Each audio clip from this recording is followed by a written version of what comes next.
Reacting to the new year. I'm Jeff Stein with today's Iowa Politics Report. Yesterday in this time, I noted that the new year 2022 is going to be a lot like the old year 2021, which was in most ways a lot like the year before that. There's so much that we cannot change. Pattern of a global pandemic comes to mind, for example, but I said while we can't control those things, we can control our reactions to them, and that is the topic for today. Resolve in the new year to be engaged. It's easy to get fed up with it all and mentally check out. But that's what those who crave power hope will happen, that smart voters will leave the process to make it easier for them to manipulate those who remain people they can control. Now, by being engaged, I don't mean you should go storm some building or engage in violence of any sort.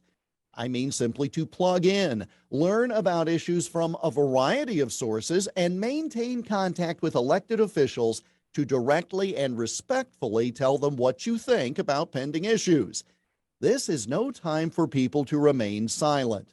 As the saying goes, information is power, and you need to maximize the level of information you get as you rationally decide issues. But there's also a balance you need to strike. You may have a favorite food, but you would never think of eating it for every meal. You'd get sick. Same with contemporary current events. You have to plug in to know what's going on, but at the same time, not be consumed by it. Finally, in this short time we have, I'd suggest you can control a lot by not deliberately upsetting yourself. Now, by that, I mean stop following people on social media who you know will upset you no matter what they post. And definitely stop posting snarky replies yourself. You do need to know what the so-called other side thinks and says, but why overexpose yourself to things that you know are going to push your buttons? This new year 2022 is going to be full of conflict, argument, fear, and yes, even illness. But we know that. So control your reaction by proactively preparing for it and strive for balance. I know easier said than done. Boy, don't I know. But it's a clean slate on the calendar tomorrow.